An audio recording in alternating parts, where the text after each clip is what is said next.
we've got some attendees still hopping on, but we can go ahead and roll. Great. Well, welcome once again.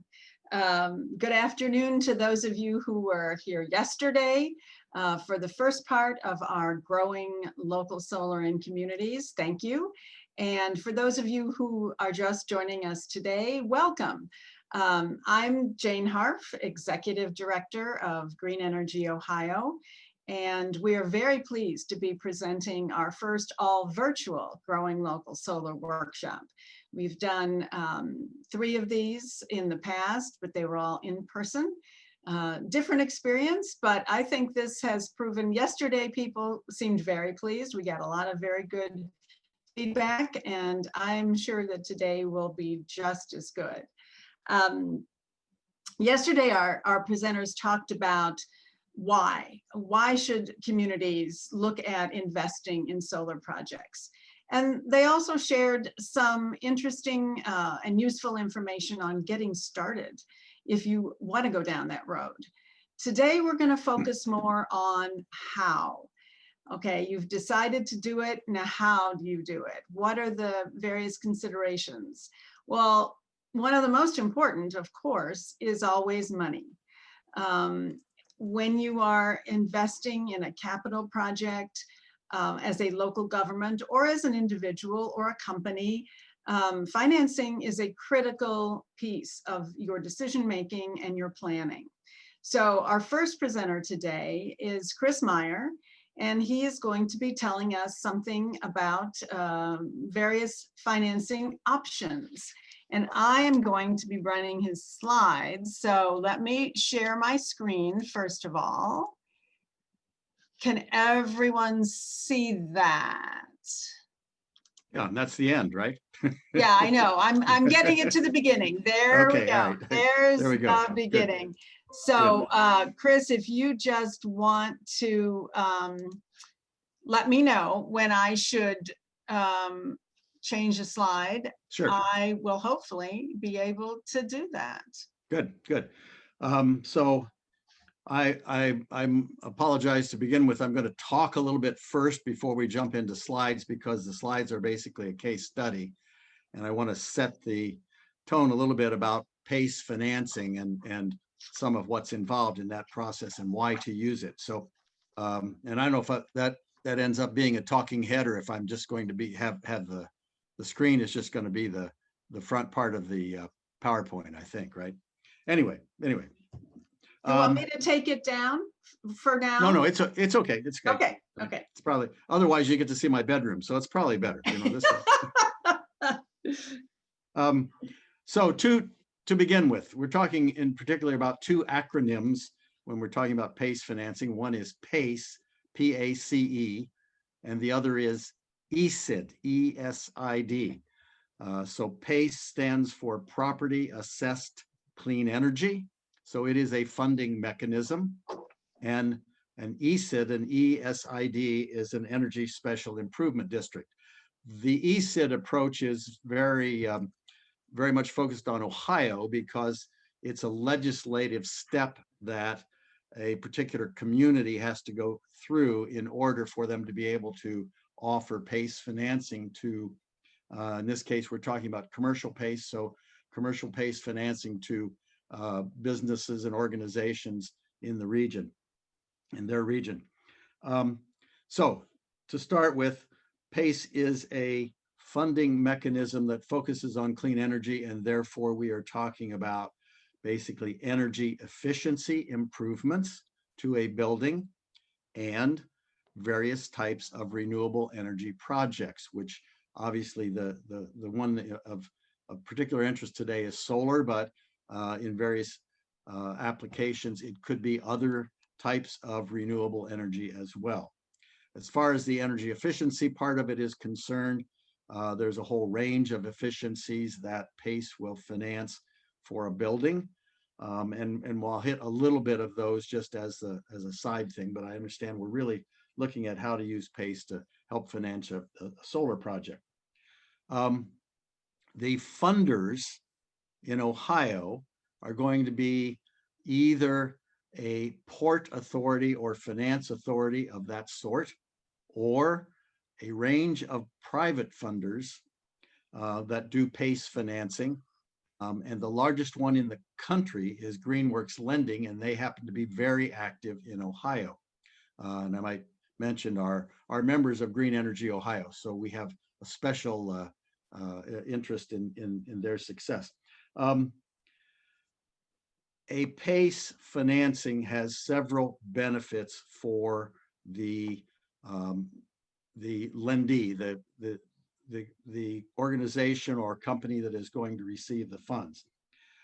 One of them is that it is an assessment. It is not a conventional loan, and therefore it will not show up as debt on their books. Secondly, it's non-recourse, meaning you don't have to make any personal guarantees. It is effectively tied to the building or the land space where, in this case, if it were the solar project, where that solar project is located. And if that is to be sold, the PACE financing simply moves to the new buyer, the new owner in that process. Thirdly, it is paid with taxes. And so that usually means 2 times a year. It comes as a bill on your real estate taxes. If you don't have real estate taxes because you're a government entity of some sort that doesn't normally get a real estate tax bill, you will still get, because it's voluntary. So once you have agreed to finance with PACE, you'll get a bill for the PACE piece of it. Another benefit is it can be very long term. So it could easily be a 20-year project, which means it spreads out your payments. And one of the benefits of the whole PACE thing is that we are trying to identify energy savings, which are financial savings that then can be used to help pay for the payments that are going to be due each year for that whatever period of the loan is. The process requires that it be done in an ESID, an Energy Special Improvement District. That is a legislative step. It has to be taken by either a municipality or a township. It cannot be done by the county for all of the county. But once it has been done, and again, this was legislative, which means the town council, the township council, whatever that legislative group, effectively has to go through the steps of declaring that they are an Energy Special Improvement District.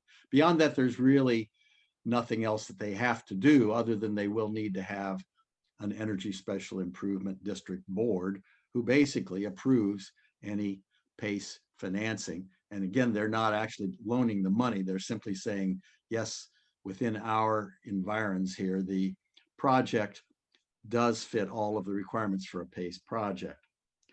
So let's look at, in this case, a case study. This is a case study of a project that I worked on in Centerville, Ohio. You'll see it's on Social Row Road in Centerville, and it's a transitional care facility. It's a 100,000 square foot building. And we did a PACE project with them that was fairly significant. Go ahead, Jane. Next, yes, next, there we go. Okay, so we said this one happened to be in Centerville, Ohio. Roughly 100,000, was 98,000 square feet on one floor, 100 beds. It's a transitional care facility, which means it has long-term nursing care type capabilities, as well as people who are in rehab and are going to be there for a short period of time. It was completed in 2018, $3.2 million PACE project. The overall project was, I believe, in the vicinity of $20 million, but 3.2 of it was PACE financed, and that was done through the Montgomery County Port Authority. Their ESID was Washington Township. And so we did work with the Washington Township Council to get Washington Township set up as an ESID. Once an ESID has been established, then nothing more has to be done. Anyone within that legislative region can apply for a PACE loan. Again, they're not getting the money from the government. The money is going to either come through the Port Authority or a private PACE lender. Okay, Jane. In this case, as I said, this was more than just solar. So with their facility, we did LED lighting, we did low E windows, we did a high efficiency HVAC system. And all of these, we simply have to identify that what we are putting in is going to have energy savings versus whatever the standard is. In this case, the standard was basic code. So in all these cases, we're going to be doing a more efficient application than basic code. And of course, solar, by the fact that it's going to be energy generation, is by definition a very effective PACE project. And so in this case, 150 kW, which was installed by SIR Solar Integrated Resources. We also did 3 solar thermal collection system. That means that we are using solar panels to generate hot water, which was then plumbed into the system for this transitional care facility. And that was done by Experimental. Jane? So just to give you an idea, so very, very upscale, brand new building in 2018, very wide, as you can see, very wide hallways. Go ahead, Jane. This is just a little bit to get you familiar with the location. So, and here is a courtyard. As you can see, we said, what, approximately 120, I think, kW. So we were using all of the southern facing slope and some of the southeast and southwest facing slope, as you can see from the sides. Okay. Another photo of the inside courtyard space, excuse me. Go ahead. Whoops, sorry, I want to go. There. There we go.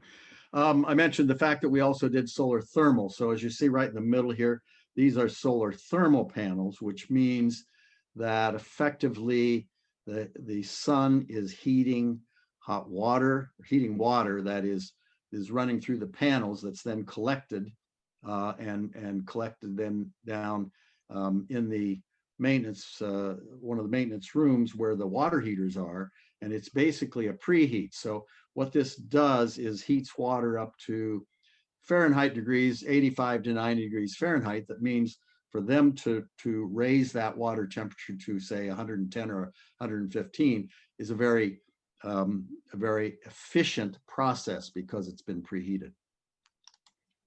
Go ahead.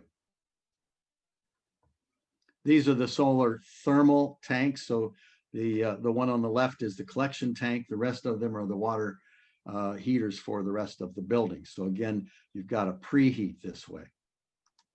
Okay. One of the things that that you can do with a solar installation, and is a very effective thing when you've got the public there, is that you can show them what's going on. So this happens to be a screenshot that they were able to have in some of their hallways on a flat screen there that showed what was going on with their solar panels at all times. So they could show what they were generating. And it's great, again, communication device so that people can see what's going on, including the fact that it's also identifying what are the environmental benefits in terms of emissions that are not occurring because you're not using standard coal-fired or nuclear, natural gas-fired electricity kind of information. Then you'll need to decide what kind of a funder you want to go after. Again, it can be a port authority, or it can be, it can also be a private lender such as Greenworks Lending. There are several others. So again, you know, you can contact, probably you can Google PACE and you'll find lots of other private lenders as well. To get you an idea of what kind of costs are involved, most PACE financing right now is in the 5.5% range, something like that. The good news again is that it can be long-term. So it can be 20, 25 years so that you can spread out your payments. In terms of project size on a commercial venture, in order to get PACE financing, you really need to be in sort of the $200,000 range or above. So probably 100 kilowatts or more. Time frame, 30 to 90 days, depends on how you do it. And there are stories where it took much longer than that, but usually, particularly with a private PACE lender, it can be done fairly quickly. All right, now I'm going to shut up, but we're going to turn it back over to Jane because there are some other opportunities we want to make you aware of in terms of solar financing. Go. Thank you. Thank you very much, Chris. That's incredibly useful information, and I hope that people who've heard it and would like to take advantage of it will get in touch with Chris. There are a couple of other funding mechanisms. There is the Green Bank Network. Green banks are entities that were established specifically to facilitate private investment in low carbon, climate resistant infrastructure. I'm going to put a link to their website in the chat function. And another option that I just want to mention is the Clean Energy Credit Union. It's a federal credit union, and it is, some of you I'm sure are familiar with how credit unions operate. The Clean Energy Credit Union is focused solely on providing loans that help people with clean energy services and products. Now, credit unions have what is known as a field of membership. And so you have to be a member of one of the entities in the field of membership in order to join. There are already 14 organizations who are affiliated with the Clean Energy Credit Union. It is a federal credit union, federally chartered, and it is national. And Green Energy Ohio is in the process of becoming an affiliated organization. So if you are a member of Green Energy Ohio, you would automatically qualify. Once our application is approved, you would automatically qualify to be a member of the Clean Energy Credit Union. And we have some folks in Ohio. Michelle Greenfield, Third Sun Solar, is on the board of the Clean Energy Credit Union. So we really have a stake in it. We have people locally who are part of this movement, and it is really a new and exciting way to go about financing projects. So I will put that link in the chat as well. And we will move on to our next speaker. We're going to, our next speaker, as they say, needs no introduction. I think, is Tristan next? I think on the agenda. Yes. So Tristan and Son have been a part of every aspect of this event, and we thank you. And today Tristan's going to start by telling us a little bit more about how county-wide and residential co-ops can be used to increase solar in communities. Great, thank you, Jane. And again, apologies for the kerfuffle a little bit earlier. I am, yeah, sorry about that. I ended the meeting for y'all, but hey, we're all back. That's what counts, right? We're here today, and I really appreciate y'all sticking around. And we'll make this fairly quick, actually. I even created this nice little opening slide for us, and shout out to Geo and Ohio Environmental Council for pulling together this amazing event. And having done it 3 years, I think Son's been a participant for quite a number of things at Geo and Ohio Environmental Council. OEC has also partnered with us on launching our co-ops around the state. So thank y'all for that support. I'm gonna go ahead and share my screen here so y'all can see what I'm seeing. In fact, I think it's shared, right? Can you all see that? Great. So yeah, I'm Tristan. I'm the Ohio Program Director here at Solar United Neighbors. We are a nonprofit. We're in about 13 different states, and we do residential co-ops.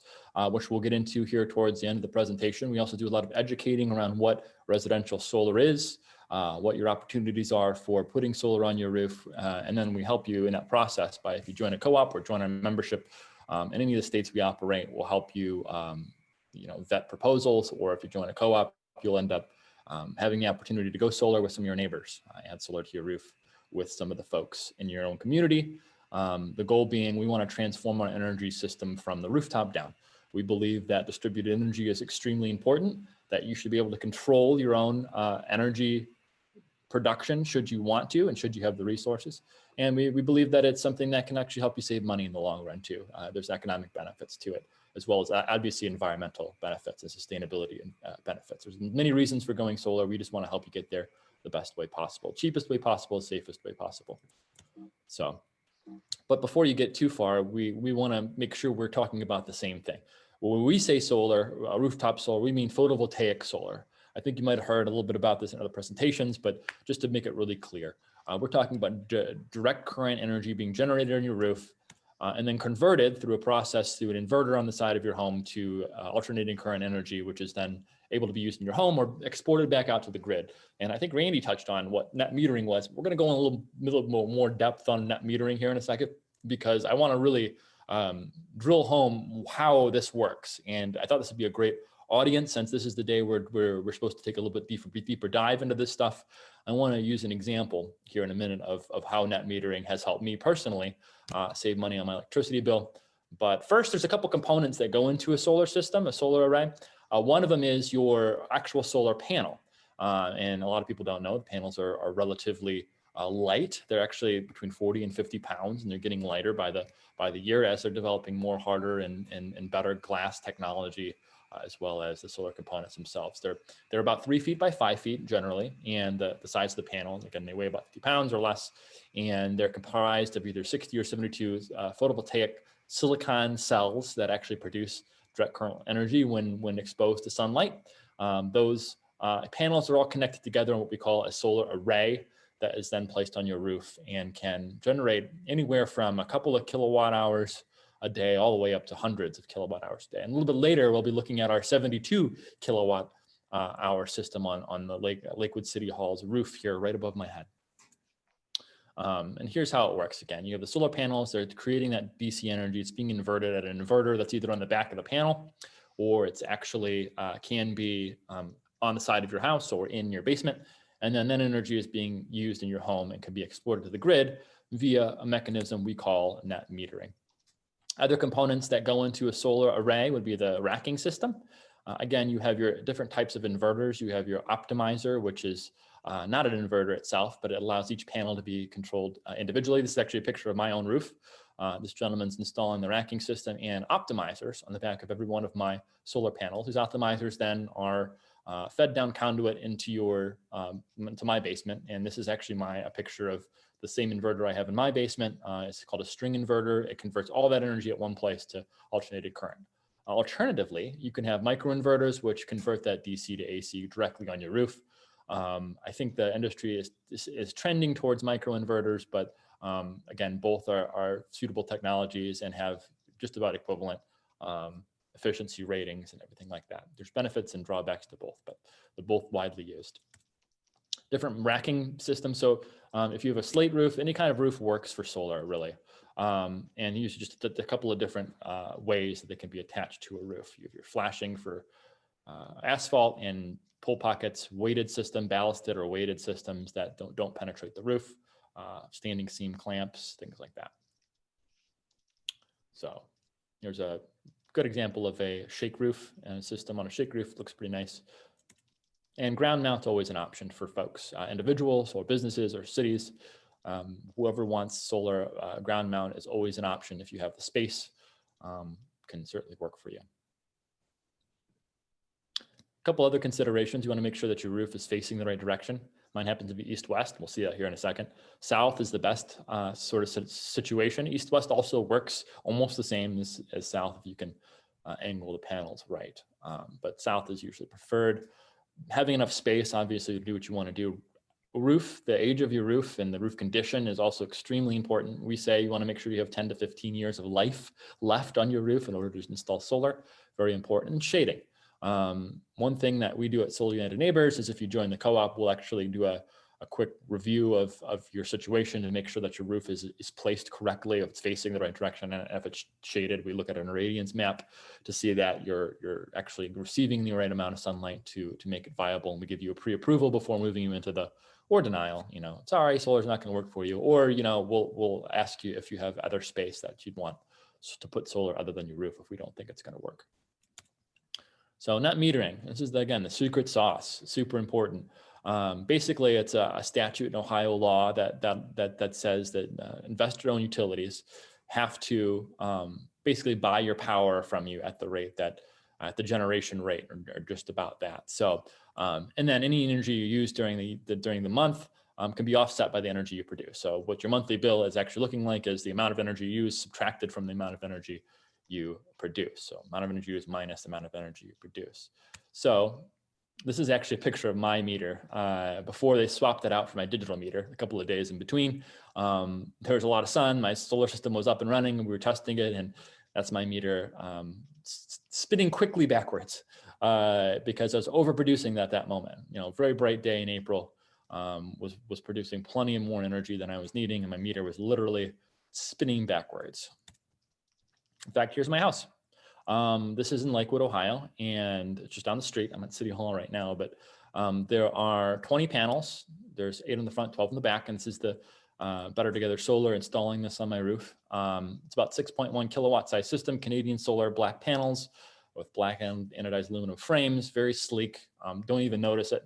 I would say 9 out of 10, if not more, people who come to my home do never notice the solar on my roof, which is kind of a shame. I kind of wish they would notice it, to be honest.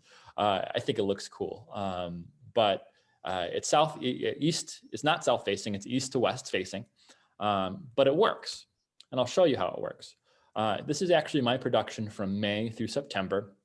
The blue is the production, and the red is the consumption in this graph over here. So in May, you can see that I produced way more energy than I used. Same thing in June. What net metering allows us to do is actually get credit for the months that we are overproducing, and then we can draw down on those credits in the months that we're actually not producing as much energy and we're consuming more energy. So in the month of July, I produced 920 kilowatt hours of solar, and I consumed a little more than that, 948. So the difference here was 29 kilowatt hours. And if you look over here at my bill that month, you'll see that I purchased through the NOPEC Next Era Energy contract, I purchased 29 kilowatt hours of energy. That was the difference between what I produced and what I consumed. And then my bill for that month ended up being about $9.67 because I had some other charges on our distribution charges and fixed components. And I had a $1.13 distribution charge on top of the $1.50 generation charge. So that's what a bill looks like if you're producing just about the energy you need. And I wanted to use this month so you can kind of see how it looks to purchase a little bit of energy. And then it does work with aggregation like NOPEC. So that's how it works. But overall, from May to November, I produced about 5 megawatts or 5,148 kilowatts of solar. I consumed about 4,400 kilowatt hours, and that gave me a net positive of 718. We got some dark months ahead. So over the course of a year, I'm going to be closer to 90 to 100%. But right now I'm at about 116% of my production. And this is what my bill looked like. The bills have looked like the last couple of months. So in May, was the first full month I had my solar system up and running. We had some negative bills and some credits that were drawn down on, and now we're back into to paying for energy for the next few months. But certainly by February, March, I'll be back to accruing credit again. So that's how net metering works here in Ohio and in investor-owned utility space. Solar has become less expensive. So because we have net metering, we're able to sort of take advantage of the economic value of solar in a better way. And for that reason, we're able to recoup some of the loss. And because solar has become less expensive, back in 2010, a watt of solar installed cost $6.50. Now it's down to $3. In Ohio, our co-ops are well below that, $2.50 a watt, somewhere around there. And we have the investor-owned, investor ITC, investment tax credit. Next year, it'll be at 22%. So that means if you paid $19,000 or so for a system, you're going to actually be getting $4,000 back as a non-refundable tax credit should you qualify, meaning you have enough income to offset that. So the economics, this is how it pans out for an average size system. In Ohio, the average size system is about 7 kilowatt size system installed solar. So that at around $1.50 per watt installed, or what it's costing, you're looking at about $17,000 for that system installed, right? You're going to get about close to $4,000 back in a tax credit, bringing the total cost down to $13,700. And you're going to save about $1,000 a year on a system around this size in utility savings. So we're going to end up seeing between year 12 and 13, the payback period. That's the break-even point. You're going to be in the positive after that. And because systems are warranted for 20, 25 years or more, you're going to actually end up in the very net positive for the value of the solar that you're producing. So that's a lot of information. I'm going to quickly cover the co-ops and how they operate. Right now, we have a co-op running in Cuyahoga County. We get about 30 to 150 members together in a co-op. We use that bulk buying power to go and get bids. You as the co-op members, should you join the co-op, they're free to join, would then select the one installer that's going to service the group through a selection committee process. And then at a point, probably for this co-op, it'll be sometime in early spring. That installer will start reaching out to individual co-op members and send you individualized proposals, which you can then accept or reject. You don't have to go solar, but we just want to get you a really good competitive proposal in your hand so you can make the most informed decision possible about going solar. That's the point.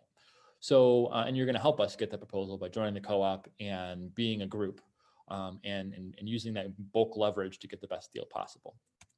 A little bit more about how this is kind of the process for how that all works. And it's only a few month-long process. We keep it kind of time constrained and location restrained so that we can offer a specific deal to a specific group of folks.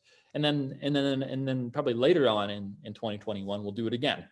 Because sometimes the market changes, sometimes the product offerings change, and sometimes there's a better deal out there. And we want to give other installers opportunities to bid, and always keep pursuing that best and lowest deal, right? The best and lowest cost deal, with emphasis on best. I will say that most of our co-ops do not choose the lowest bid because there's a lot of criteria that go into it. Is it American made? What they're offering? Is the installer local? Do they service the area? How many installs have they had? How are their reviews looking? What kind of warranties do they have? Are they certified? How long have they been in the business? These are all things we ask in the process. And again, you, the co-op member, will get to choose who is then the installer for that group. And then once we've all gone solar for this specific Cuyahoga co-op, hopefully that'll be in May, maybe even early June. Some stragglers will be adding solar to their roofs. We'll have a big party. Hopefully it'll be an in-person party and not have to do a COVID party. So exciting stuff. If you want more information, I highly encourage you to go to solarunitedneighbors.org /Ohio to check us out. Join the co-op there if you want to. We have other co-ops launching in Cincinnati, hopefully in Columbus, and then in Toledo as well as we progress through 2021. So that is about it. Here's my contact information. I'll be presenting a little bit more later on the roof here of Lakewood City Hall to show you a bigger system, but feel free to get at me if you have any questions, or if you have questions now and we have time, totally up to you, Jane. Actually, there was one question. She said, I think I missed it. How much did you say the price was per watt in a co-op or otherwise? Yeah, we're seeing the price per watt out there, and there's some installers in this call. They could probably give you a better sense than I, as things change frequently. Price per watt nationwide is close to $3 a watt. I'd say it's probably similar to that in Ohio, just the market going rate. Co-ops, we have good data on that. We're around $2.52 per watt average for all the 23 or 24 co-ops that we've done in Ohio. So we're running a little bit below the 20%, 10 or 20% below the market rate right now. Again, things can change. There may be some deals out there.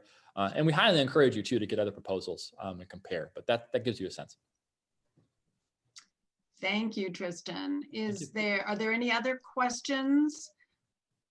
There was a question for Chris, but I think it was answered in his presentation. And if not, please let us know and we can circle back and make sure that everybody does get their questions. And there were a couple for me about green banks and the credit union, and I'm trying to put up that information as well. So as we all know, new projects generally don't just stand alone. Some do, but they have to be integrated into existing infrastructure, and they have to meet established standards.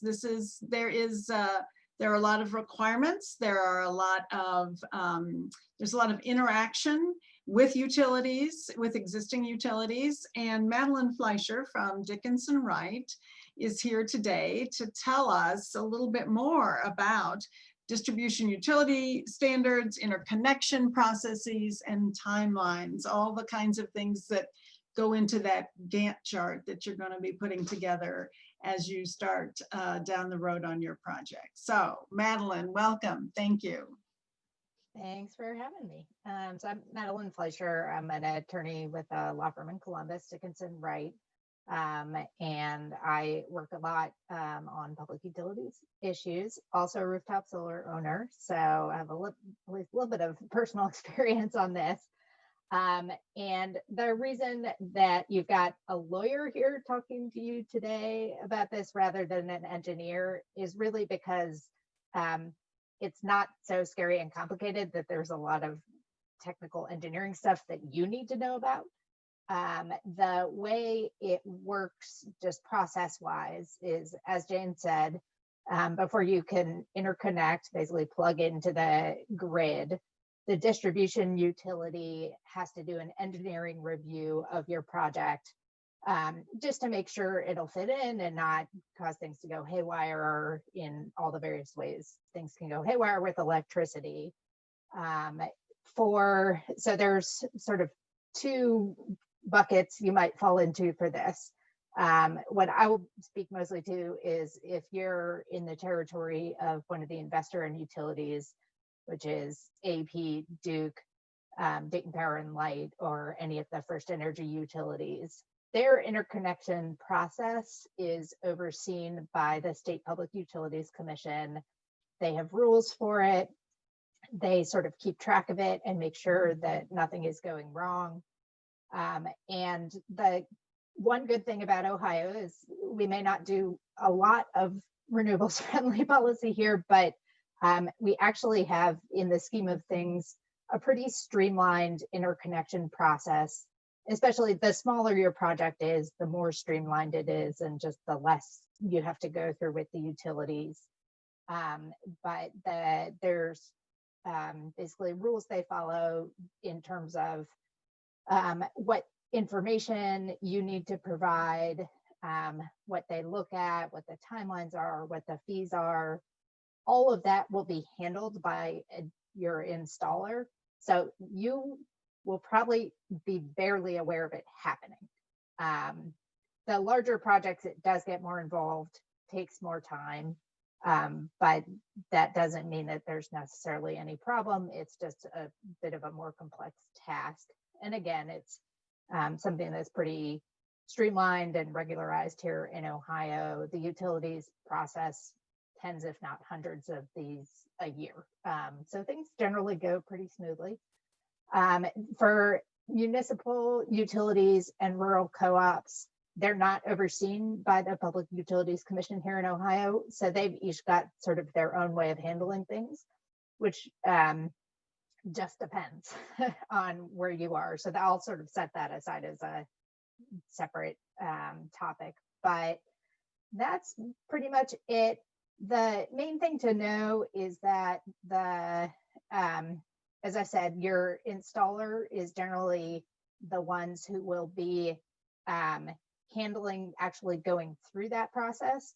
You might get, like mailings from the utilities about it. And as the customer, you're the one who ultimately has to sign the paperwork, basically. So you might get a letter from your utility and it just says, you're approved, you're not approved. The main thing that they key off of that actual processing of the paperwork is they don't want you to actually have your system up and running until they've satisfactorily completed their review. So that's just sort of the key threshold you need to get to before you can turn your system on. If it hasn't gone through the interconnection process, you're sort of in the wild, wild west, and they don't want you running a system they haven't looked at. But that's pretty much it. And I'll just stop there so that there can be time for questions for me or any of the other panelists, because there's not too much else to talk about. Yeah, Madeline, it looks like we've got a couple questions. One person wanted to know if there is any maintenance necessary for your installed panels.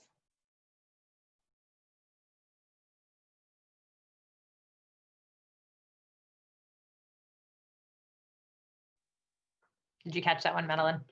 Oh, yes. Sorry, I wasn't sure. You're fine. Tristan was going to jump in on that one because he may know more. I can tell you. Tristan is climbing onto the roof right now to bring us live solar soon, so I don't think he can, but. Yeah, I will tell you from the perspective of someone who's now had a system for a year, the answer is no, nothing regular. I will say we have one of the reasons we went this route is because we don't have really any tree cover, so don't have to deal with like maybe leaves getting on the panels, and maybe Tristan can say right now whether that's an issue. Back. Thank you, Madeline, and thank you, Randy, for jumping in with the question. We're all trying to read questions and answer questions at the same time, and which is great because it shows the amount of interaction that we're having with all of our attendees. So thank you.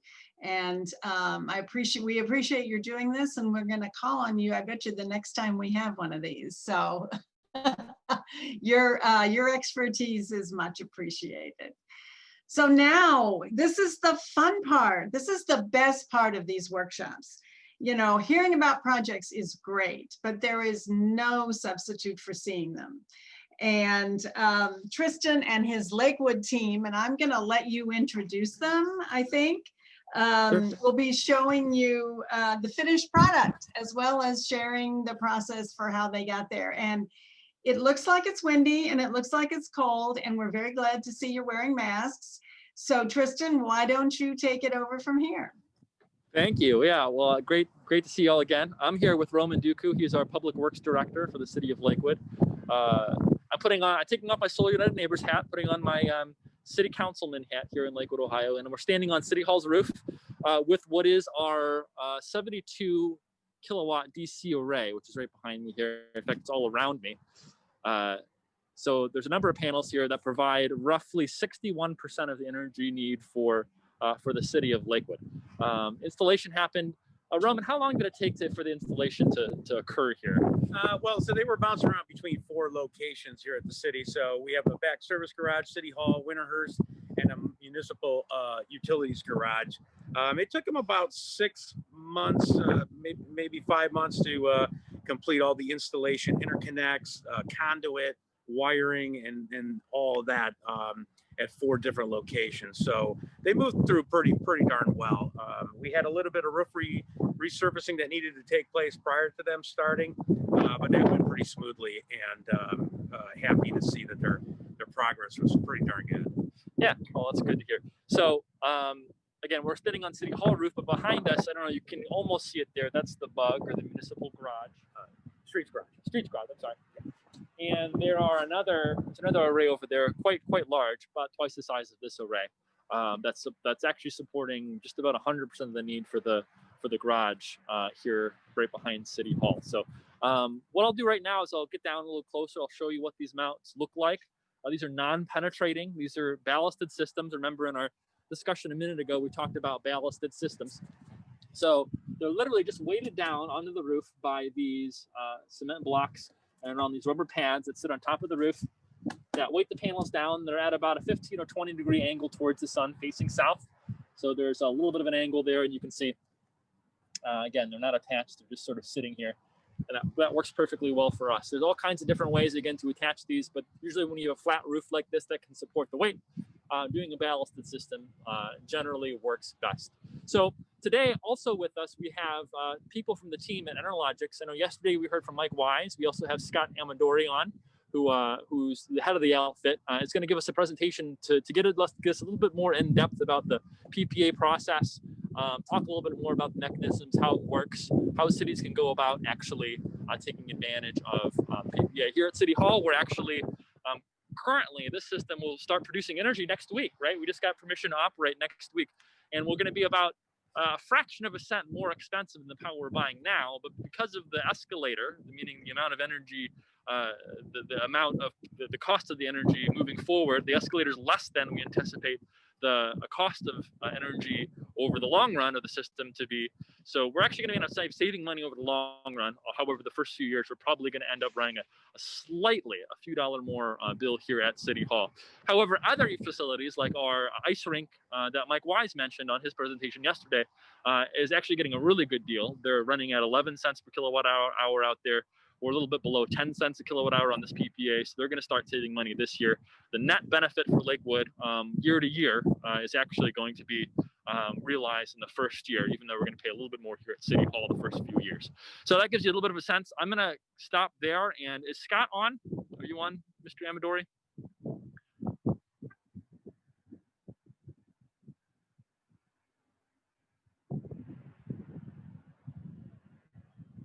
All right. Well, hey, Jane, how about I turn it over to you, and then I'll let you kind of get things going here. I'll go warm my hands up and get my cup of coffee, which is probably cold at this point, and I'll jump on a little bit to kind of wrap things up once Scott finishes up.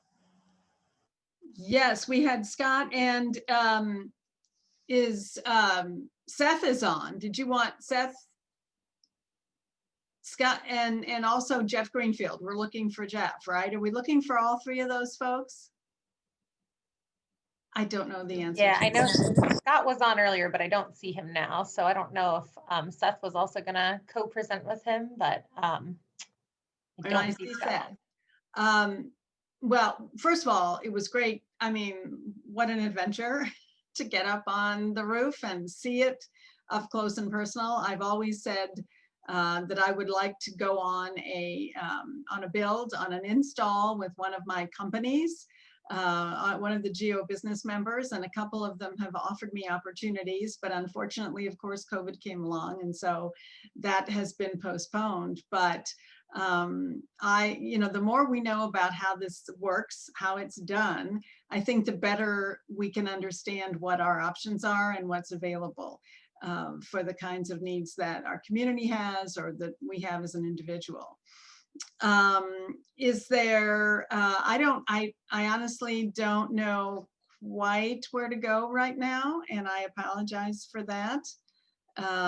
Randy, do you have a sense of what is happening next? Yeah, I believe Scott is supposed to be in the presentation, but it looks like he might have disappeared for us. So I think someone is trying to track him down right now.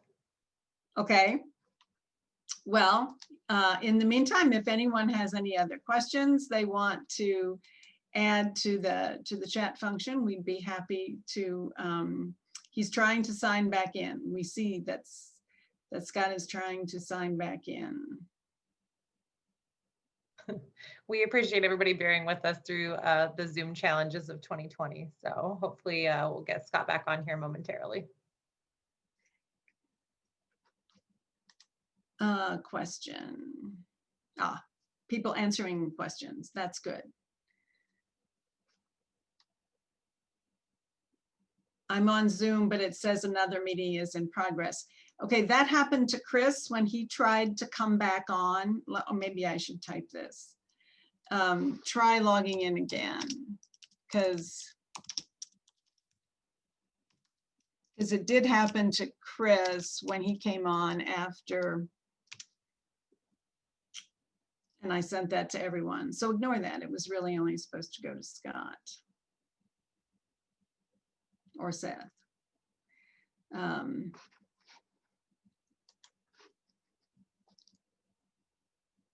We've been very lucky, actually, all of us, I think, in terms of getting used to these crazy times that we are using Zoom. It has been an amazing tool. I know Green Energy Ohio had a whole series of conversations, and it's always a challenge. and you get to learn a lot about people from, you know, their offices and where they, you know, you hear dogs barking in the background and my cat jumps on my lap sometimes, but it is really, really good that we can still have these kinds of connections during this whole process. So thank you for your patience. And Tristan's back. Hello. Okay. The office here. And Seth,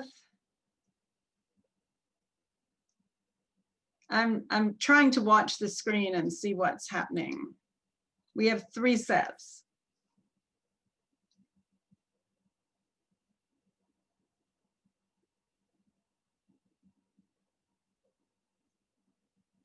Hello, this is Scott Amadori. Okay, I hear All right. Scott. Sorry, Tristan, I had a different link. I don't know why. I was sitting there waiting for that one to join. So my apologies. Bummer. Sorry about that, man. It's okay. I am here now. So, oops, let's close that one. Got that one. All right. So hopefully you guys got the tour of Lakewood, the Lakewood site. Kind of what we wanted to talk through and present a little bit on is some of the activities that we do as a solar developer. So we are the developer of a series of projects in Cuyahoga County, including the Brooklyn landfill project that you see here in Brooklyn Heights, or in Brooklyn, the city of Brooklyn. We've got another series of projects that have been developed or are under construction, ranging from the city of Lakewood, the city of Cleveland Heights, and the Cuyahoga County programs. Again, those all have a cooperative purchasing agreement that let other county-based municipalities and nonprofits participate. We've done a large ground mount project at Penta Career Center outside of Toledo. And we've got a series of projects going up with Kent State University right now on 6 of the regional campuses. Little background on the county program. I think you guys have probably heard some of this already, but just to kind of reiterate, it was a competitive RFP that we were selected under back in late 2018. Initial 2 county sites went up in 2019. Third one went up this fall, and one we're waiting on the roof to kind of get replaced on, and then we'll do that. But that RFP has cooperative purchasing language in there that lets other political subdivisions tag along on that without a separate RFP process. That is under a PPA structure, and we'll talk a little bit more about that here in a minute. Again, just kind of backtrack a little bit on solar. We're talking right now about on-site solar, or what's called net metered solar. It's solar that goes on your facility and reduces. Scott, sorry to interrupt you. I don't see your slides at the moment. You don't. As it said, I am sharing that screen. You don't see slides at all? You don't have your video on. So I think all we see is you have your audio on and we can see a picture. But there you go. Now we see your video, and now you should be able to share your screen. Got it. All right. Apologies. Let's see. That should be good. Share. All right. Now it says I'm sharing screen. Got it. Okay.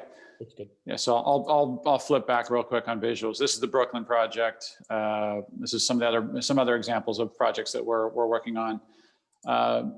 But kind of looking at deployment types, what we're talking about here is on-site solar. A lot of the larger projects you'll hear about of recent note are these larger ones that are under what's called a financial PPA. They're acres or hundreds of thousands of acres of solar farms that are set up. There are some in Ohio going up. There's some that are going up in North Carolina, Arizona, California, big markets, and historically have been. But we're on the much smaller kind of rooftop, ground mount, or carport solar systems that typically go on a facility proper. Looking at price trends, and again, this is from Department of Energy data, looking 1960 to current, looking at Ohio 2000 to current. Electricity costs aren't going down; they've continued to go up. There's been some peaks and valleys within there. So we had a decline with the Great Recession back in 2010. Right now, I think we're kind of in a relatively flat period. But the long-term trend is always that electricity or retail electricity costs are going up.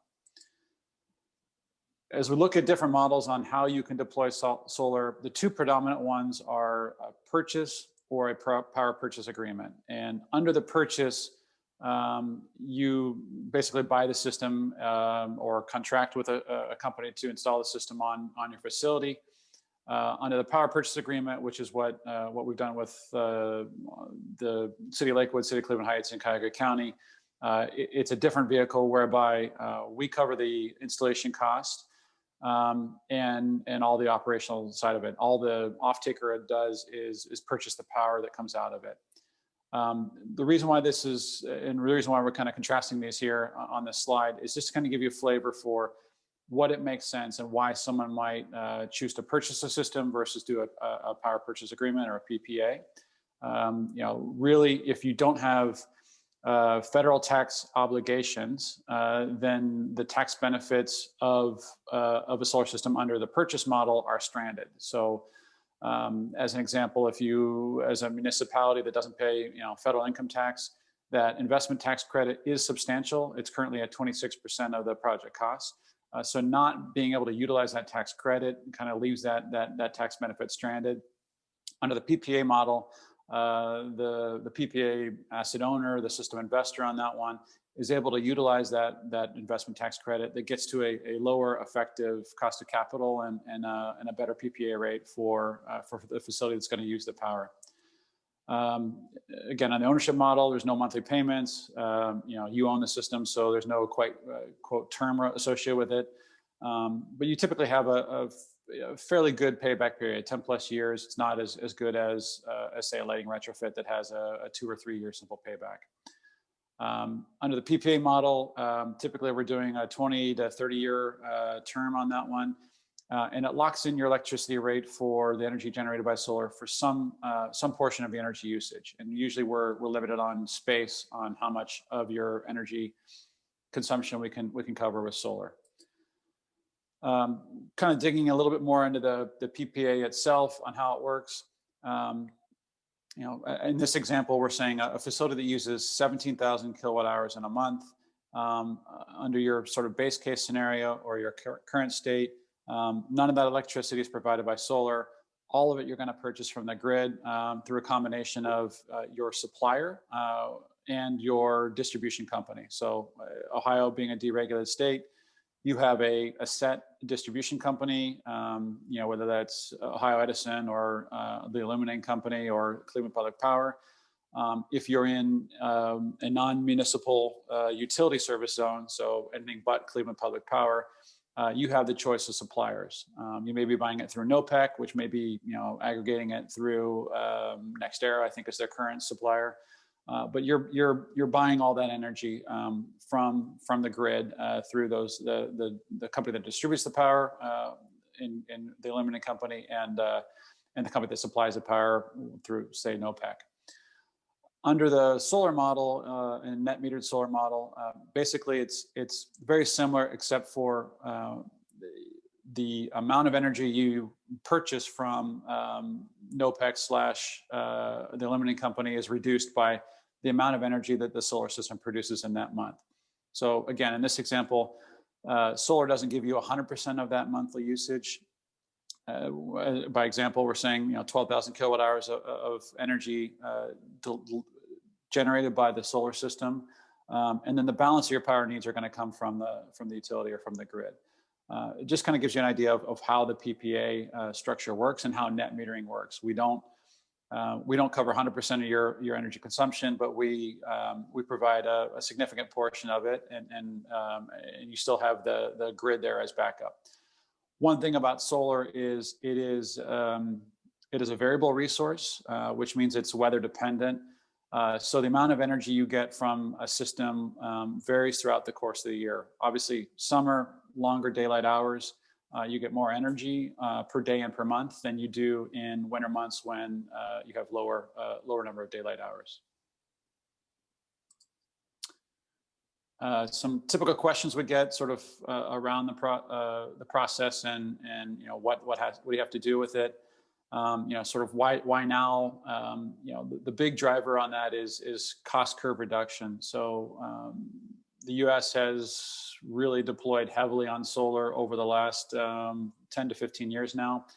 As all that scaled up and as worldwide deployments have scaled up, the cost on the equipment itself has come down significantly. So we're kind of at the level part of the curve. It's very small incremental improvements on panel efficiency year over year. Not as big of a leap as we had even 5 years ago. So really, we're kind of leveled off on that cost curve. System costs include everything from the installation to all the panels, the related equipment.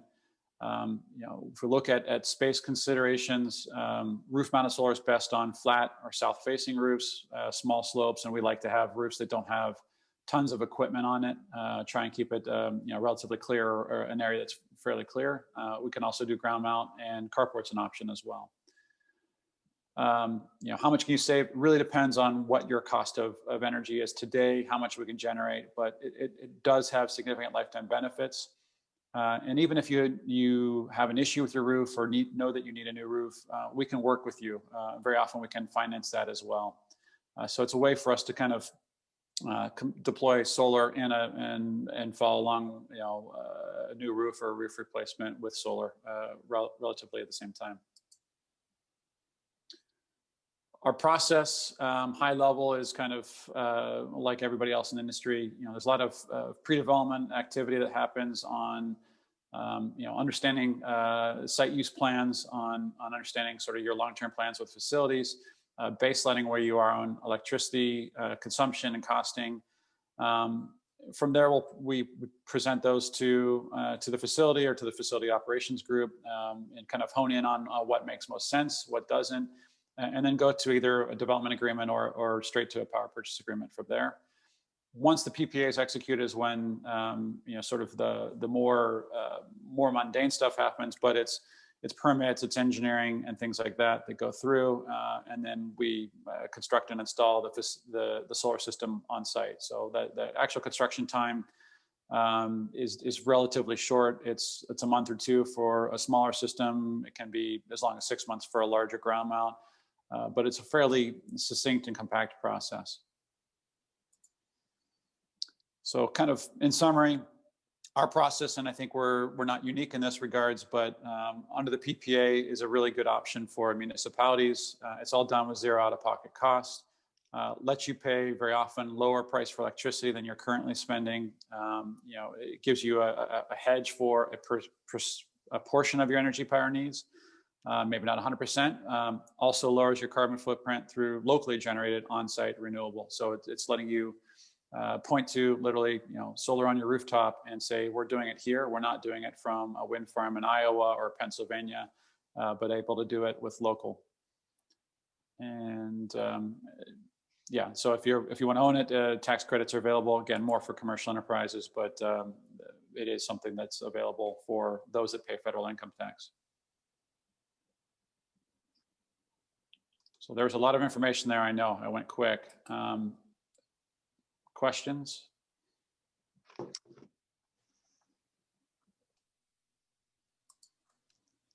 I am, this is Jane here, back. I'm looking at the questions. And Randy just, please drop some questions in the chat. We do have another on-site opportunity, but I think he was planning, given our projected agenda schedule, I think he was planning to be here a little bit later. So we do have some time. If anybody wants to ask questions or add to the comments that they've already made. Looks like Kathy asked if a single home can do a PPA. Yeah, so residential PPAs are a vehicle that is out there. We don't do residential. There are providers that do. Tristan, I don't know if you know who's active right now in Ohio. That'd be a great question for Jeff, perhaps, as he jumps on here. He said he's got Gonna try to get on in about 5 minutes. He may not be on site yet, but he can at least pop on to answer some questions and get us started. Okay. This is Madeline. I could just be, having looked at this and dealt with a little bit professionally. It's a permitted. They're not very common that I'm aware of, just because economically it's not always an attractive option for various reasons. It's more, I think a lot of times for folks, it makes more sense if you don't want to purchase up front, just to finance through more traditional, through PACE or one of those options. And really, I think it's partly just that a lot of the big national companies that have that kind of residential PPA business model don't focus a lot on Ohio, because there's a better market for them elsewhere. But, sure. I mean, yeah. The well-known companies, Tesla, used to be Solar City, REC Solar, and a few others. I know they have a big presence in the Southwest and the West. Like you said, I haven't seen them as active in Ohio, I think just because it's generally a smaller market for them. I can share with you, unless you have more slides, Scott, the slide that I actually adapted from your slide deck that shows the array where I was just standing on Lakewood City Hall above my head. I see it there. There it is. Yeah, right here. This one. Yeah. Oh yeah. So let me share this then, if you don't mind. Sure. I'll stop. Okay. A little closer up of what I was looking at. So there's Lakewood City Hall. We were standing right there in the middle, just about, of that array. And that's 72 kilowatts, and that provides 89,000 kilowatt hours a year, which is just about 60%, almost 2/3 of our energy usage throughout a year.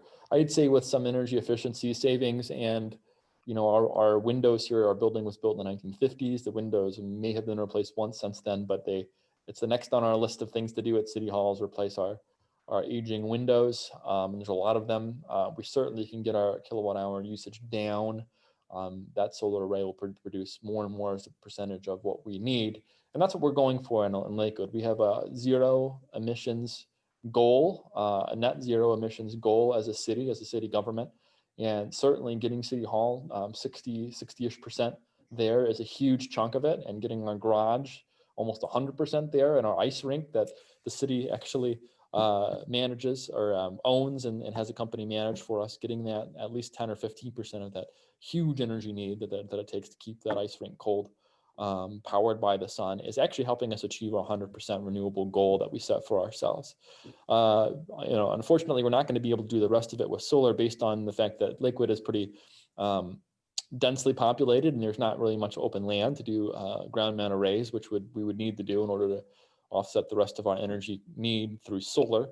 However, we will be doing that through aggregation and purchasing clean energy for our buildings here shortly, to get us to that 100% in a relatively quick fashion. So, but we certainly do believe that not only do we want to purchase green energy and do it that way, we want to make sure that we're trying to do as much as we can locally, because we know that it's much better for the environment when we can source our energy closest to where we're at, so we don't have to use the distribution networks to get that energy where we need it to be. And we can be more self-reliant too. Looking at down the road, upgrading our City Hall from a generator to a battery system in the next time, once our leases come up on our gas generators that power City Hall, so that we can actually end up in a much more sustainable place over the next decade here as a city. So I wanted to share that with you guys. I appreciate it. And I think, do we have Jeff on now?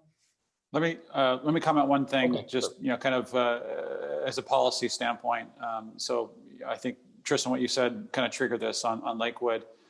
One of the things to consider, and I think the municipalities have a lot more weight than we do as developers.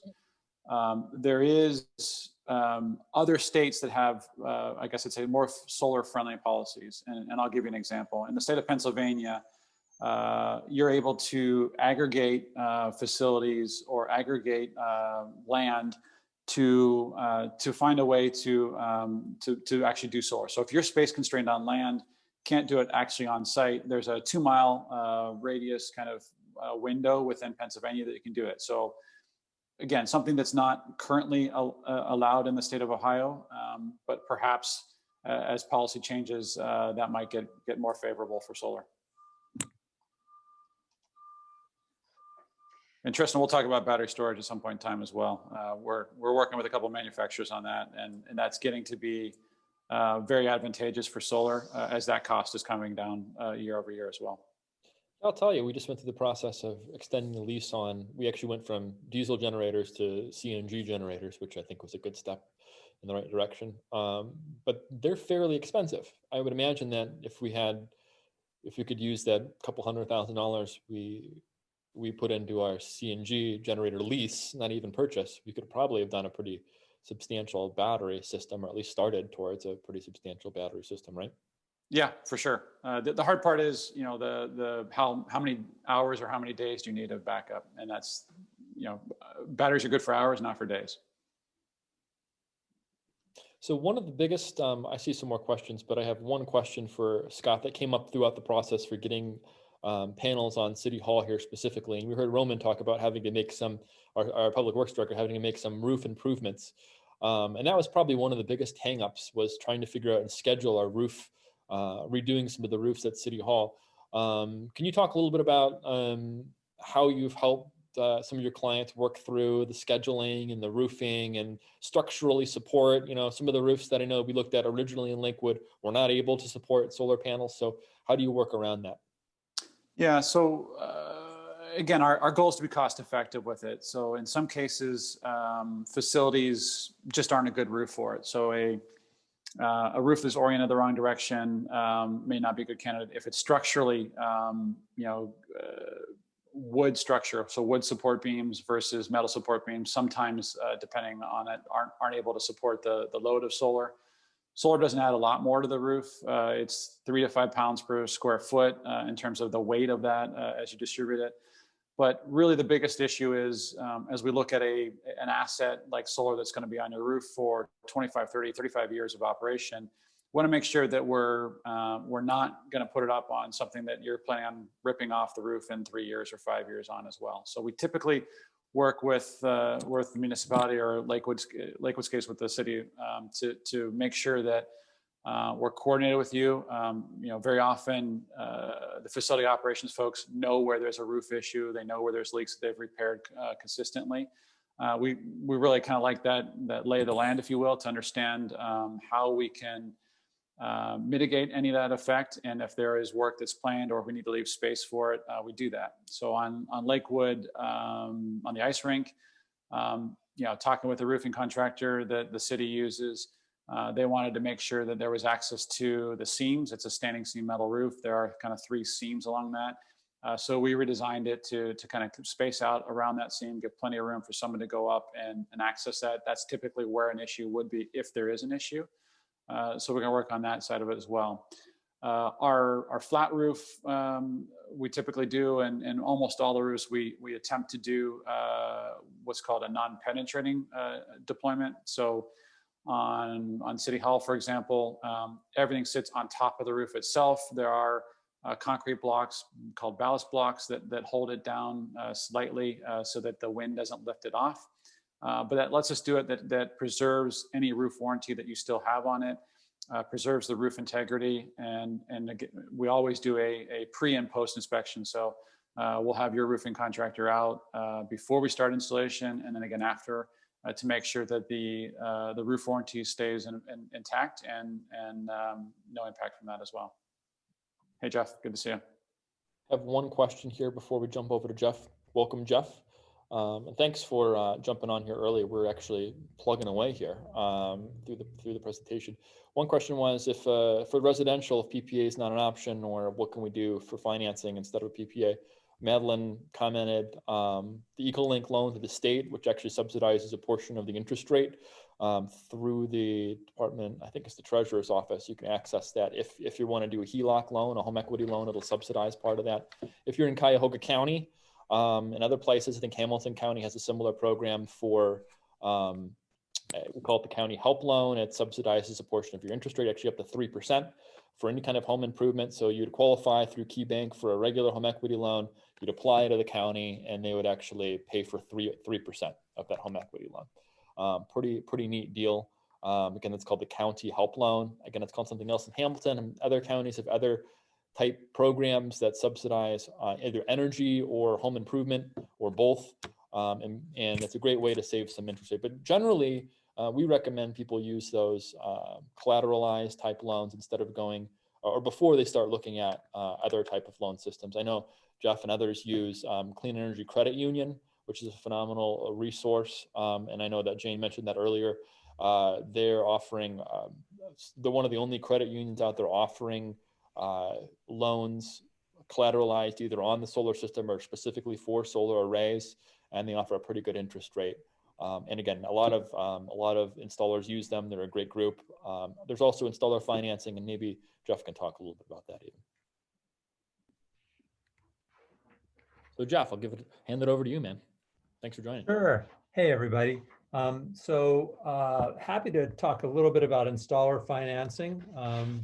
But in general, I think that we're sticking to the script about an overview about municipal projects. As was probably introduced, Third Sun Solar is working with Interlogics, Scott Amaduri and his team, as well as one of the other EPC partners, Malink, on several projects.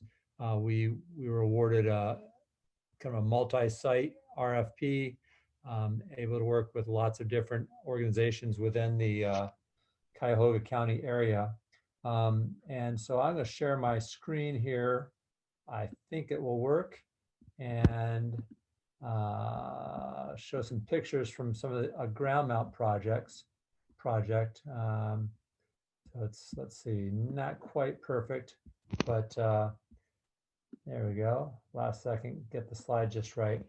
One thing, the reason Tristan is so busy and other folks are here is this phenomenon. This is the International Energy Agency's World Energy Outlook predictions for solar. And the black line shows the rocket ride that solar is on right now, as it goes up and up and up, more and more people using it. And each year for the last 20 years, they predict it's going to go pretty flat. And every year it defies predictions. And that's why we're on this webinar right now. Solar is here. It works in Ohio. It's cost effective. It's a hedge against energy volatility. And obviously it is good for our children and the air and economic development. This is a project that we're working on with the Interlogics team. That's a ground mount. This area here is at 864 kW. It's kind of a unique project because to make this cost effective, we're actually serving 3 different meters of 3 different buildings. As anyone who's dug into solar at the large commercial or organizational scale quickly learns, the utility rules are not set up in your favor. And if you make more power than you use in any one month, the economics go downhill. So we want to be really careful when we're designing a solar system to size the system to the building usage patterns, and not just today's usage patterns, but if there's any energy efficiency plans, or as we're all looking at, the adoption of EVs and increase in load from EV charging on site. So in any case, this project is the kind of a project that people might proudly have in their backyard or on adjacent to their facility. If we can't locate it up on the roof, oftentimes we'll locate it on the ground. So this is a post-driving rig that will vibrate these steel posts down into the ground. There's no concrete involved.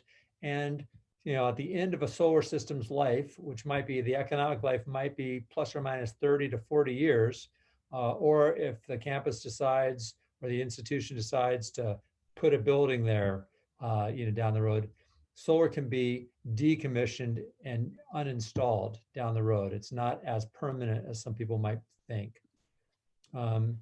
Here's 864 kW of modules, palletized, ready to go in. And then this picture was taken not too long ago. This project is still under construction. And so you can see the rail is kind of staged there on the side. And that's about it for the prepared slides. I apologize that we're not on site, but because of COVID and the weather and customer requirements, what I thought was a live video, I'm no longer able to do a live video on site, but just want to give you a glimpse of what a ground mount system might look like. And give it back to Solar United Neighbors. We're a big fan of Solar United Neighbors. We won the Cuyahoga Co-op twice, and I think overall in Ohio, Indiana, and Pennsylvania, we've done 7 cooperative solar projects at the residential scale. So it's a fantastic vehicle, and we're big fans of the work that this organization is doing. Thank you, Jeff, and thank you for the work you've done here and all over Ohio. You've got quite a lot of projects ranging, as do many of the other installers whom were on our call yesterday and today. So that covers it for what we wanted to cover today in this section. If people have questions, Jeff, your company's been around for probably one of the longest, over 20 years here in Ohio, right? So if people have questions for Jeff, he's a wealth of information and knowledge. Feel free to put some questions in the comments here, or raise your hand. We can certainly unmute you if you have comments or questions. Actually, there is a question for Jeff. Hi, Jeff. This is Jane. Hey, Jane. How did Third Sun implement a system that sits behind 3 meters without using virtual net metering? With expensive wire. So virtual net metering would be a fantastic solution, and we're advocating for that on the policy level. In other states where we're allowed to put power into 1 meter and have it count against other meters, it opens up lots and lots of solar potential. Unfortunately, we don't yet have that. I know it's something that the Ohio Environmental Council and Green Energy Ohio and Solar United Neighbors are advocating for. We'd love to have that, maybe with a new PUCO leadership and maybe a little bit more transparency at the rulemaking. We'd be able to get something like that. But this system is actually, one way to think about it is 3 electrically separate subsystems that just happen to be constructed behind 1 fence, and they appear mechanically to be 1 large system, but actually electrically they're isolated. So it's more efficient to do it that way. I don't see, do we see any other questions for Jeff? I don't see any at the moment. Tristan, would you like to, and Randy, do we want to all kind of be here and offer some final remarks? Oh, wait, there is another question. Does that mean that you have to have 3 PPAs? I think it can be done several different ways. In this case, it was a single, I want to get away from the word master PPA. It was a single primary PPA, and then different sites had different rates. And so the customer kind of in one legal agreement contracted to put solar in at multiple sites at a variety of different rates. Usually the legal costs of reviewing documents, et cetera, can add up quickly. So it's important to be efficient that way. Thank you. We had another, I mentioned yesterday that there were some pre-submitted questions, and we are locating them and plan to answer them. But one of them was, what are Ohio's zoning rules for agrivoltaics, mixing solar with agriculture, especially, she says, in Franklin County? Jeff, you want to take that? Sure, I'll volunteer to take that. We are involved in several projects that are combining the solar productive asset while instead of trying to mow the ground underneath, we're actually doing apiculture or honey production. But it can be done with potatoes or grazing sheep as well. And I believe that the concept is that the system or the location would have to be zoned in a way that would permit the both uses. And then you would basically, the more, usually solar is the harder use to permit, or more often than not, an area is already zoned for agriculture. And then you'd have to get permission to have the solar production, which it's somewhat new territory, but right now it's typically people call it commercial and industrial use. But the whole concept of agrivoltaics or multiple uses is fantastic. In fact, it's another friend of mine has a cut flower business integrated with the wildflowers underneath. So you got triple. You've got the honeybee population. You've got cut flowers as an income stream for a small craft business, and then you have the solar production.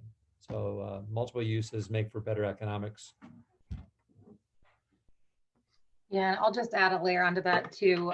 It's a topic that is very timely right now, Lorraine. So it's a great question. There's a lot of folks trying to figure out how we can do this better. So some of the zoning pieces have to be dealt with at the local level, but there are certainly things that the Ohio Power Siting Board for utility scale projects could be doing to require more native plant species and things like that. And there's actually an upcoming rulemaking sometime next year. It was supposed to start this year and it got delayed. So I'm betting we'll see some things like that. And there's certainly some ideas folks have and other states that have looked at this a little more closely than Ohio to improve this multi-use idea that Jeff was talking about, and also just improve our assurances that we've got some local species that are being planted.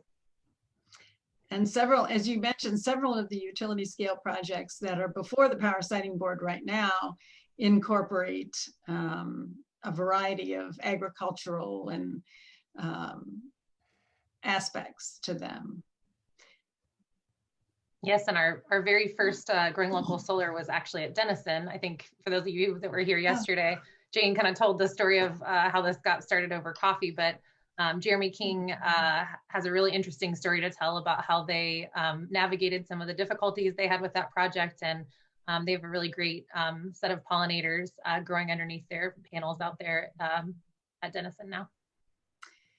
There are a couple of questions here. Have you done any SSAs like in co-op territory, and how significantly did that differ from a PPA? Anybody? Jeff?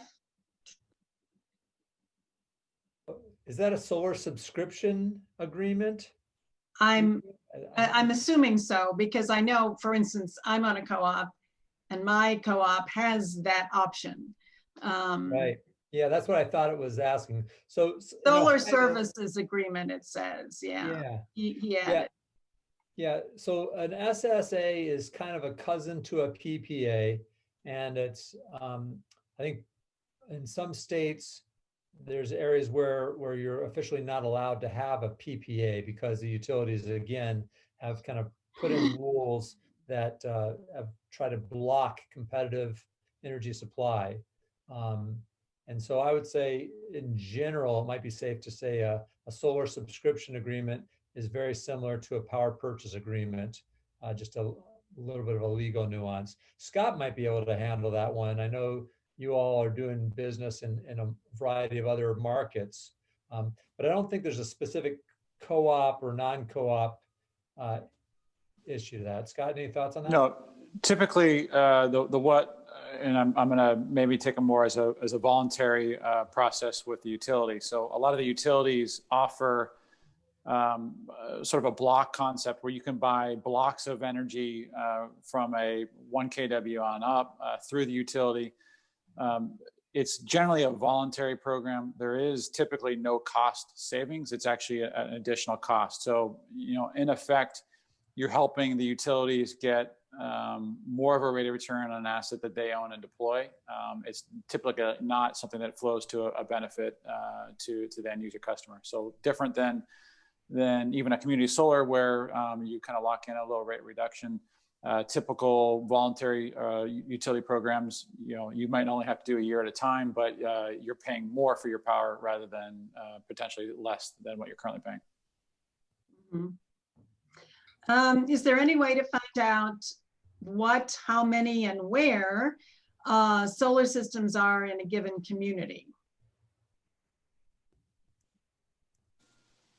Jeff, I think the DOE reports some of that, and there's a few other sort of voluntary systems, but I don't recall if there's a great source in Ohio that's kept up to date. Brandy, you showed a map in your presentation yesterday with all the yellow dots. Yes, I was just trying to find it. I will send it your way. It's not super user friendly, I'll be honest, but it does collect these. So if you want to, if your system, yeah, if you want and you can kind of zoom in and out. So you would be able to zoom in, but basically if your system is going to be interconnected to the grid, you register with the Public Utilities Commission to make sure that your interconnection agreement goes through, like Madeline was talking about earlier. And so your system would be registered with the Public Utilities Commission. So you can also look through the dockets, although it made some changes this past year that made it a lot less user friendly, I will say. So it is not perfect, but I will pop in the chat that link so you can take a look.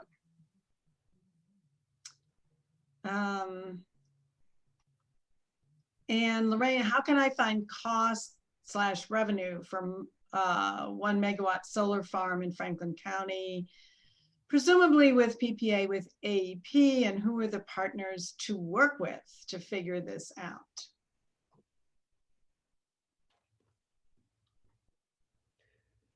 Well, we'd be happy to take a look at it and talk to you about it. I mean, Jeff would be our construction partner on that, so I would love to have that opportunity.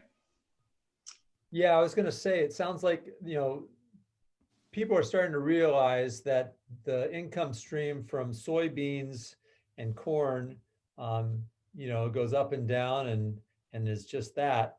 Whereas the income stream from a long-term lease to, turn your land into a solar production asset is a much different thing.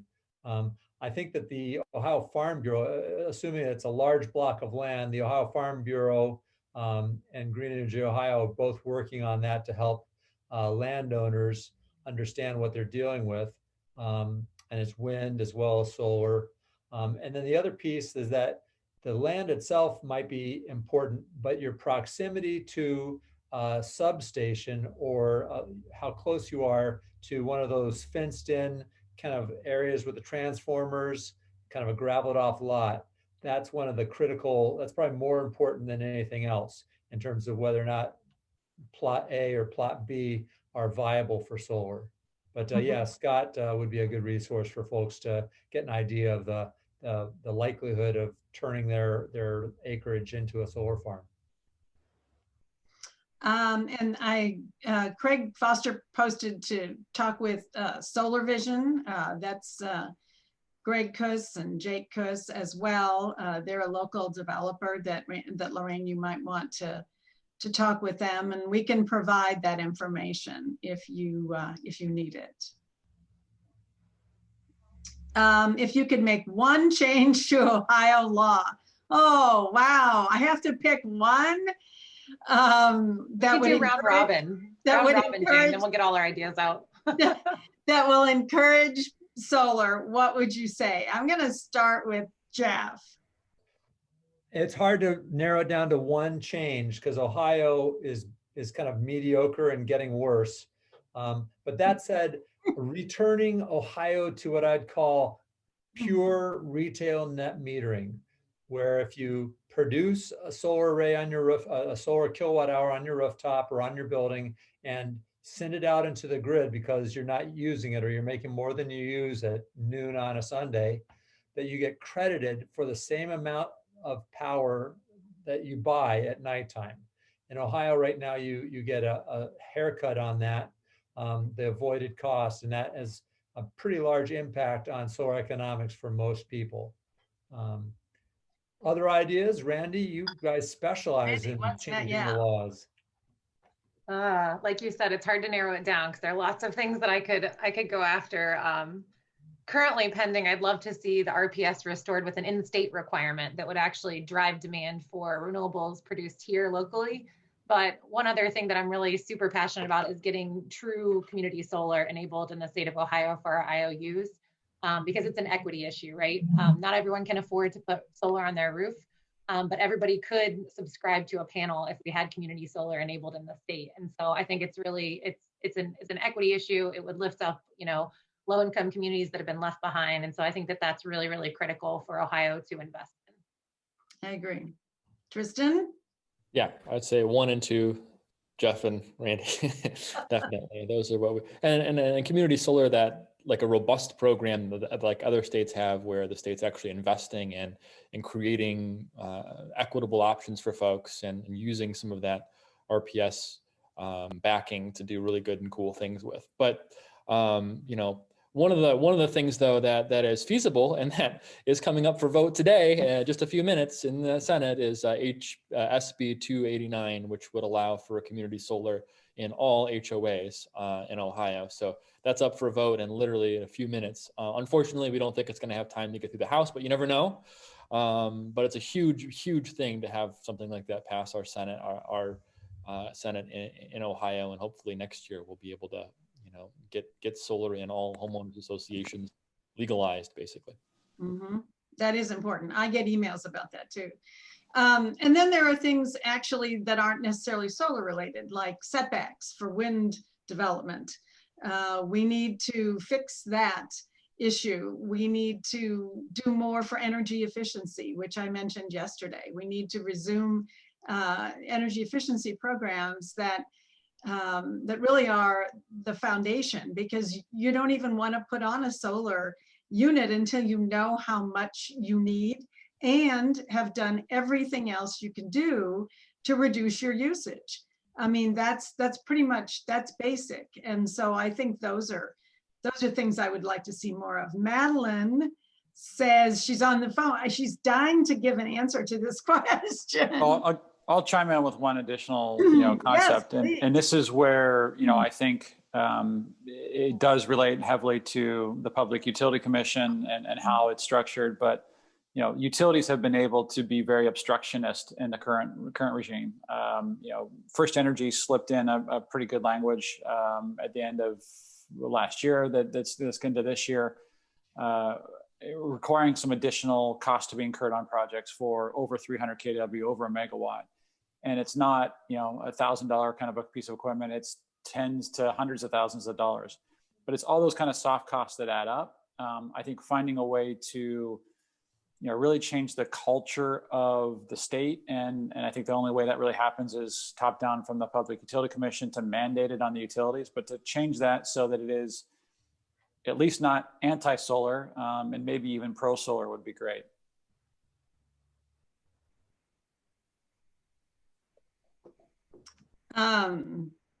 Is Madeline there? Who else is still on? I'm going to have to move my old chat function thing here.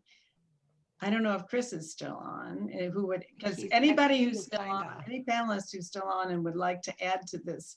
This is a great wrap up way to end our day, is to talk about what we can do in Ohio to make the environment in the broad sense better for renewable development. And all of you who joined us today, especially those of you who are elected officials and local community activists, you're really where it's going to happen.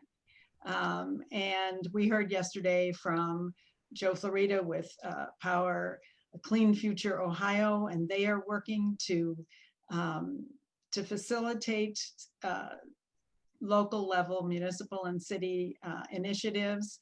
And so we really appreciate the fact that you understand the importance.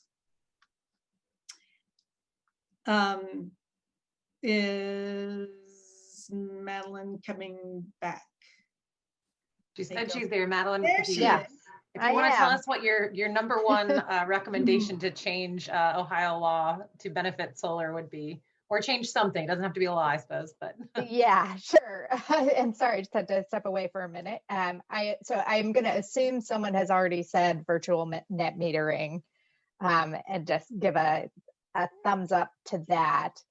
The other thing I would say is that something that would really benefit all renewables in the state would be to really have to beef back up the state RPS, because the thing that I can tell you as an individual rooftop solar owner that I don't get any value from my system on is RECs.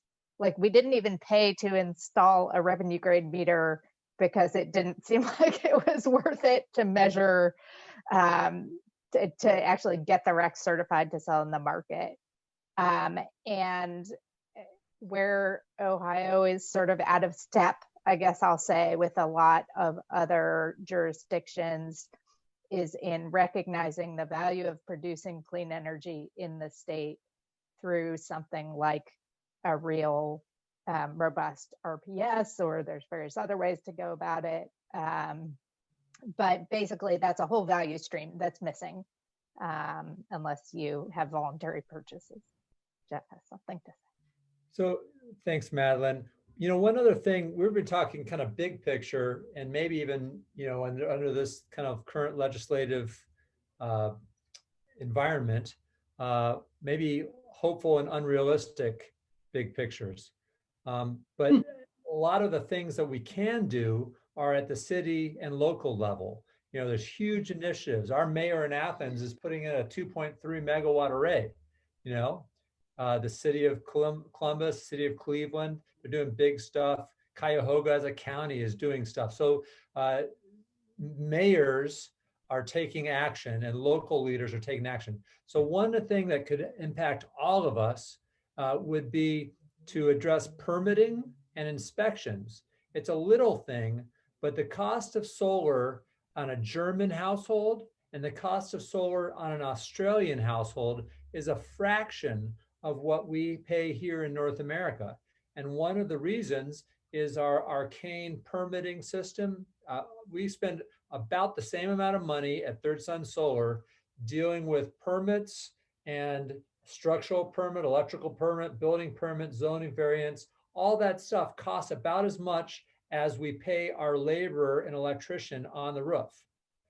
That kind of blows people's mind when I say that the bureaucratic costs of the paperwork cost as much as the technicians and electricians doing the work. And so there's a movement called solarapp.org. It's sponsored by American Solar Energy Society and Department of Energy. And there's all sorts of things that we can do using technology with fast approvals. And so that's something that local citizens can petition their building departments or mayors or some kind of a sustainability advocate. I think Solar United Neighbors is starting to get behind this nationally. So that's a way to bring down costs and make solar more accessible for everyone that doesn't, you know, take a legislative vote at the State House. And as we talk about the importance of local government, you know, everybody needs to pay attention. We talk about State House hearings, but, you know, go to your city council meetings. Make sure when people are running for office, like Tristan and Tom, that you ask them how they feel about this and if they have any plans for your community. That, you know, it has to be an important piece of, you know, what we consider when we vote for our local officials. Too often you see that ballot, you know, people that you don't know on the ballot, you don't vote. I don't know who the judges are, whatever. Tip O'Neill, all politics is local. And that's where we need to be really talking to people and making sure they understand. Yeah, that's a good point, Jane. And all the polls suggest that it's a right wing and left wing, an evangelical, a progressive tree hugger. They don't disagree on much, but they agree on clean energy. I think Grove City, very Republican area, very conservative area, is very behind clean energy initiatives because they make economic sense. And so we can find some common ground in the legislative world on clean energy. It's not a right or left, red or blue issue. Hey, I'm sorry, Jeff, did you say solarapp.org? Because somebody tried it. Is it Solar AP or APP or? Oh, now I better figure it out. Standing by, a little good quality control here. Okay, well, while you figure it out, Madeline, go ahead. Well, just to lend Jeff a hand real quick first, it's a NREL, National Renewable Energy Lab website, I think so. I think it's solarapp.nrel.gov. Ah, Yes, There, actually, you got the answer. yes. My town, Upper Arlington, is going to be, I don't know if it still counts as pilot stage, but they're going to be using it. So other places can too. So what I was going to say, just to sort of second what Jane was saying about asking your local, local officials and local government folks about these kinds of things. So I think there's maybe been some discussion about the bill to help with HOA and condo association restrictions on solar. My understanding, and that's being, sponsored by some of your traditional Republican folks who would not particularly view this as one of their banner issues, but it really came out of constituent conversations that they had with folks who were just trying to go through the process of getting solar on a condo roof or whatever, and running into problems. And so if you can make this a constituent services issue where they see that this is just people trying to live their lives, it's not necessarily like a R versus D policy issue, it's just making life easier for the folks they're supposed to be serving, that on things like the permitting and such that Jeff was talking about, that can really work in a like surprisingly heartening way. It's the way it's supposed to work anyway. Right, yeah. Exactly. Somebody asked how much of the current solar development is due to the RPS, what was the RPS. It seems like a lot is happening regardless. We should still have an RPS, but it needs to be much stronger. Yeah, I would agree with that. I think, it was very critical in really jumpstarting things for the state of Ohio, right? That's been in place for about 10 years, or was in place, sorry, for about 10 years. And so it was really critical in jumpstarting things. I think we're seeing so much demand. And right now there was also an announcement today about 3 major companies that are banding together and buying solar here in the city of Columbus. So there's a lot going on, but if we don't have an RPS at all, we're really missing out. Think of it as, who's going to come where, right? If you've got an RPS in another state nearby and you have your options on where your business locates, we're not really attractive, and we shouldn't be if we're doing things to, invest in dirty aging technologies instead of investing in the future. So it is really critical that we have something, and it's critical, to your point, Kathy, that it's larger. And I'll just reiterate my point earlier about having an in-state requirement, because that is what would really help us here in Ohio, is to have an RPS that also has that in-state requirement that had been gutted previously. And unfortunately, someone asked about other bills to promote solar. Unfortunately, we are often playing defense in Ohio. All of us who work with the legislature know that bills, even recently, a bill was introduced to put a pause on all wind and solar, utility scale wind and solar applications for 3 years. Now, this, we have to fight against an awful lot of things that are out there, as well as promoting the things that we do want. And that makes it doubly difficult. It really does, because we have to always be vigilant and make sure we know what's happening. And then we have to try to stop things as well as try to start them. And that's a challenge. There's no shortage of challenges or things to tackle. That is that's for right. Sure. So Madeline shakes her head and looks tired. So, but that's why it's really heartening when we do events like this to see the interest in going solar, in going renewable, and investing in Ohio's clean energy future. So we just really appreciate all of you that were able to join us today and yesterday, and bearing with us through some of our technological difficulties, given this is our first fully virtual Growing Local Solar. And just a big thanks, especially to those of you who are willing to climb up on a roof, Kristen, and give us kind of the taste of the in-person experience that we usually find very valuable in these Growing Local Solar events. So I just wanted to say thanks on behalf of OEC. We really appreciate all of you joining, and thanks to all of our partners in putting these on. So. And we will be sending an evaluation So we'd love your feedback. Hopefully we will be back to doing these in person next year. That's our plan. And Athens is top on the list. That had been planned for last April. So we're still planning on heading south, but we would love to hear your feedback on topics and speakers and all of those things, so we can plan these in the future. Well, thanks, Jane and Randy, for your leadership, and to the other panelists as well for everything they're doing. I'm just going to provide some closing remarks and perspective. I'm on a couple national boards, and I work with people who are doing solar in the boom states. California is what I would call the mature solar marketplace. They have 44% of single family homes have solar on the roofs. Think of that, 44%. North Carolina is at 8%. Okay, North Carolina is not necessarily, the land of fruits and nuts. They just have a solar friendly policy.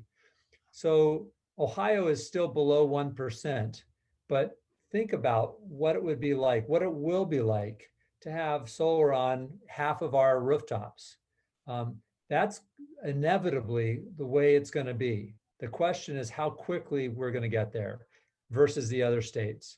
How quickly Ohio is going to be positioned to bring in economic development, have organizations like Facebook and the big data centers want to locate here and have their employees here, or have their employees somewhere else. Clean energy is an important branding opportunity for Ohio.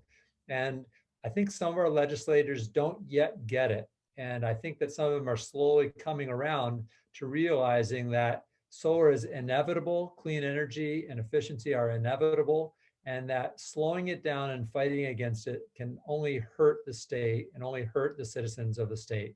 So that message, if we repeat it enough, will work and is going to work. And I've got hope and confidence that solar will be an Ohio state, Ohio will be a solar state, sooner rather than later. Thank you. Great sentiment to end on. Excellent. Well, thank you all very much.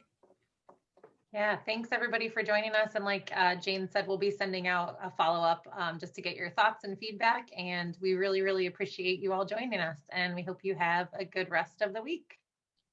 Indeed. Thanks, everyone. Bye.